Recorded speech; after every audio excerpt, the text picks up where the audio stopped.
Hello dear student, आज के इस वीडियो में क्लास 10th हिंदी वर्णिका का चैप्टर नंबर फर्स्ट दही वाली मगम्मा, जिनके लेखक है श्रीनिवास। तो हम लोग इस चैप्टर के अभ्यास के जितने भी क्वेश्चन दिए गए हैं, क्वेश्चन 1 से लेकर क्वेश्चन 6 तक, इन सभी प्रश्नों का उत्तर आज के इस वीडियो में करने वाले हैं। और इस वीडियो में जो हम लोग क्वेश्चन आंसर करेंगे वो बहुत ज़्यादा इफेक्टिव होगा, क्योंकि हमने जो क्वेश्चन का आंसर सेट किया है वो आपके बुक के माध्यम से किया है।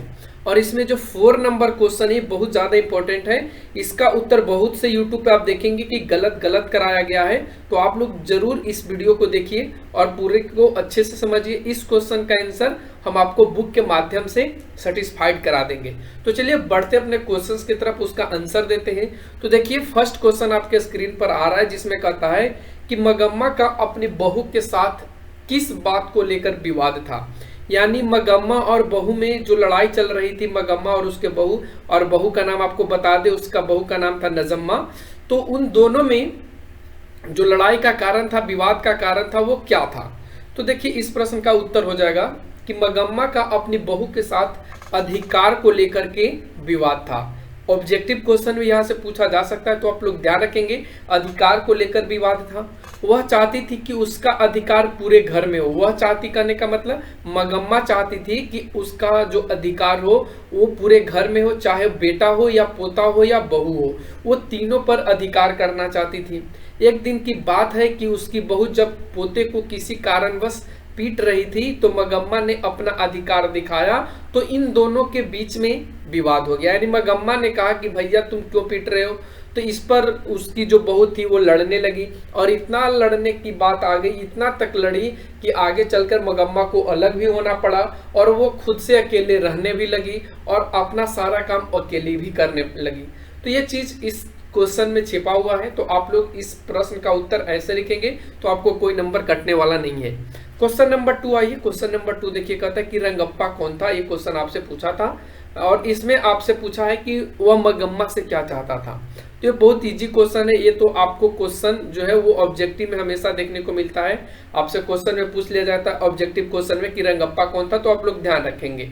देखिए उत्तर में हमने लिखा रंगप्पा जो था वो मगम्मा के गांव का शौकीन तबीयत का एक जुआरी व्यक्ति था। कैसा व्यक्ति था, तो ये जुआ खेलने वाला व्यक्ति था, और वह मगम्मा से कर्ज चाहता था। कर्ज करने का मतलब ये धन लेना इससे चाहता था कर्ज के रूप में। ठीक है, तो इसका आंसर इस तरीके से आपका हो गया, और आपको ऐसे लिखना था।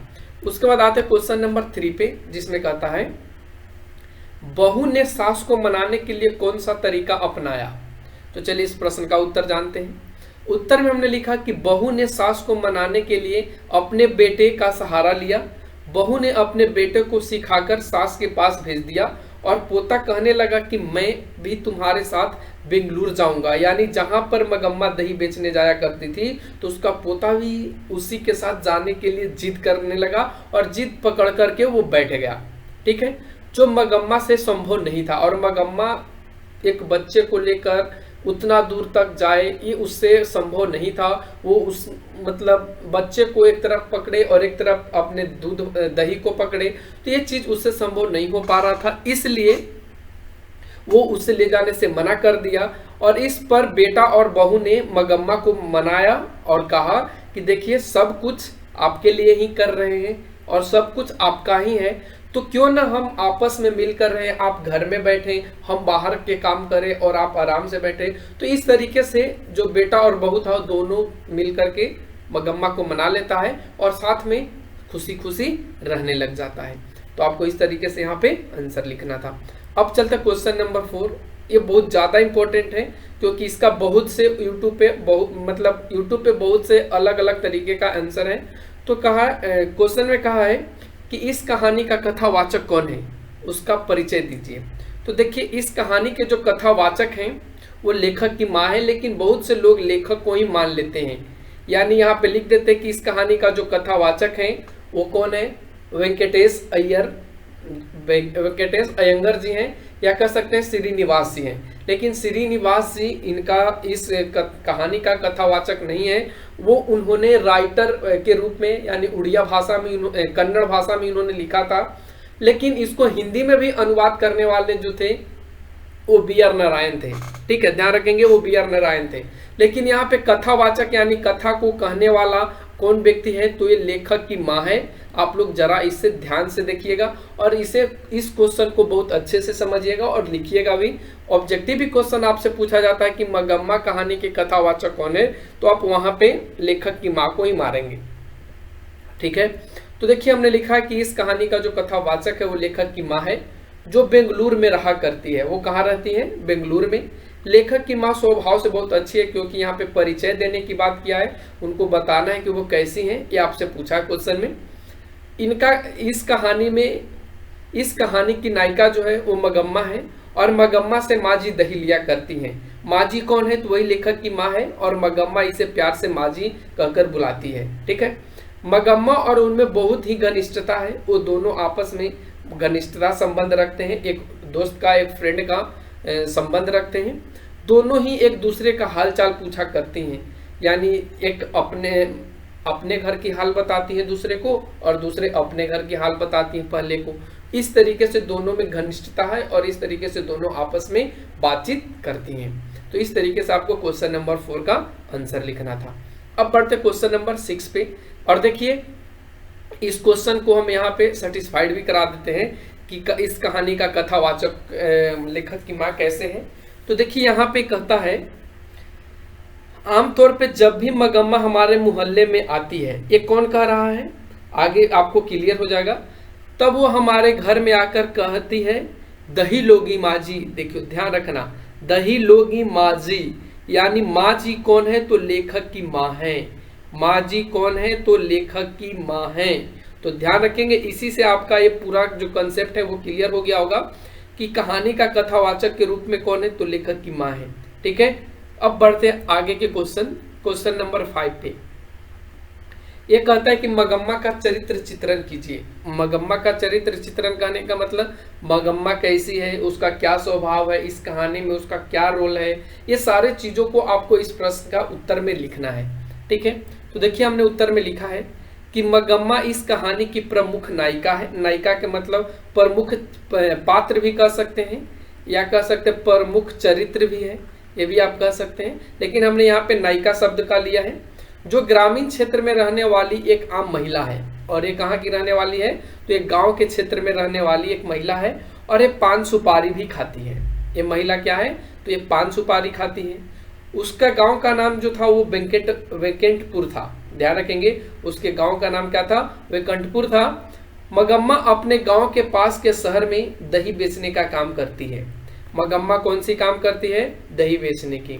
उसका एक बेटा, पोता और बहू है, पर पति नहीं था। उसका पति नहीं था, घरवाला उसका नहीं था।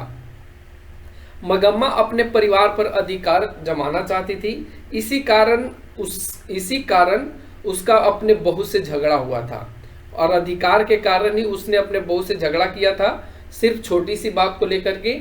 लेकिन वहां पे छोटी सी बात सिर्फ पिटाई को लेकर नहीं था, वहां अधिकार को लेकर बात था। झगड़ा का कारण पोता बना, और बहू और बेटा ने उसे अपने घर से अलग कर दिया। अपने घर से कहने का मतलब आपस में जो मिलजुल कर लोग रह रहे थे, उसे वो अलग कर दिया गया।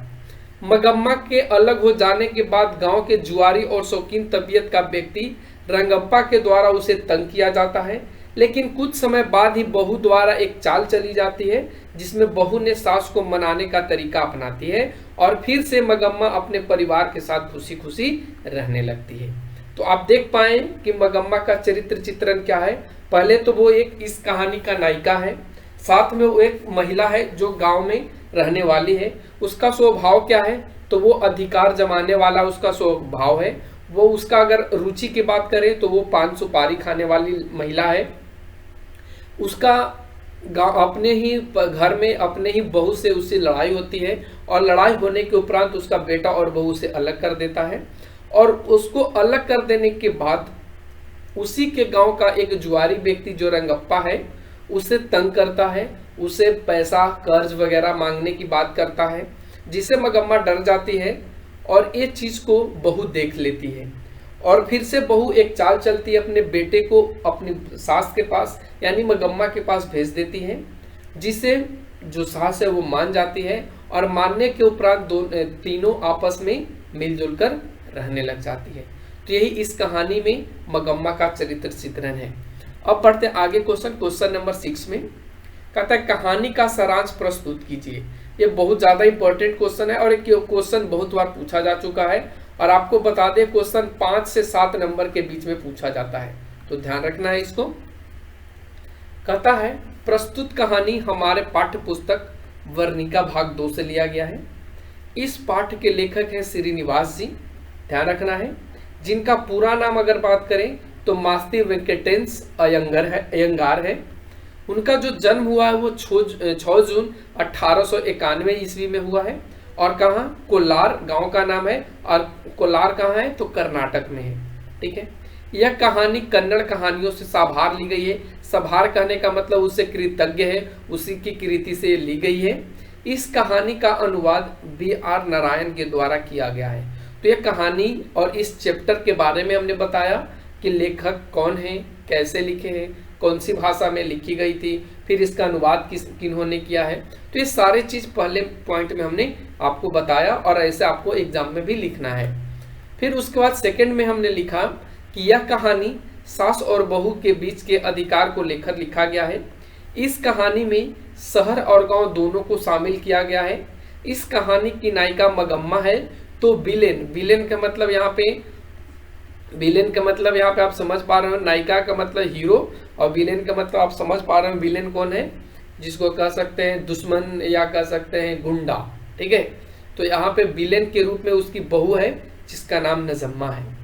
इस कहानी में लेखक की माँ कथावाचक के साथ साथ बीच बचाव का काम करती है, यानी वो मेडिएटर का काम करती है। दोनों तरफ वो रहती हैं, सास के तरफ भी रहती हैं और बहू के भी तरफ रहती है। लेखक की माँ वो दोनों के बात को सोचती हैं, समझती हैं और दोनों को भी समझाती भी हैं। ठीक है, सास बहू में झगड़े अधिकार को लेकर शुरू होती है और प्यार से अधिकार प्राप्त कर खत्म हो जाता है। यानी सास बहू में झगड़ा किस बात को लेकर होता है, अधिकार को लेकर के होता है। लेकिन अधिकार का जो शुरुआत होता है वो झगड़े से होता है, लेकिन अधिकार मिल भी जाता है और वो प्यार से मिल जाता है। खुशी खुशी एक दूसरे से अधिकार आपस में अदला बदली कर लेते हैं। इस कहानी में पानी में खड़े बच्चे का पांव खींचने वाली मगरमच्छ की सी दशा बहू की है। ध्यान रखना, आपसे क्वेश्चन पूछा जाता है कि इस कहानी में मगरमच्छ किसे कहा गया है, तो आप ध्यान रखना बहू को कहा गया है। और ऊपर से बांह पकड़कर बचाने की सी दशा माँ की है। बीच में बच्चे की चेष्टा करने वाले को कष्ट होता है। गांव में यह बात दही बेचने वाली मगम्मा के घर में तो है, शहर में दही लेने वाली मगम्मा के घर में भी है। यह नाटक चलता ही रहता है, इसका कोई अंत नहीं है। और इस तरीके से ये कहानी का पूरा सारांश लिखा गया। इस कहानी में है क्या, इस कहानी में पढ़ना क्या था, इस कहानी को देखना कैसे था और इसके क्वेश्चन आंसर कैसे करने थे। तो ठीक है, आप लोगों को ये चीज समझ में आया होगा। तो आज के वीडियो में इतना ही, अगले वीडियो में मिलते हैं अगले चैप्टर के क्वेश्चन आंसर के साथ।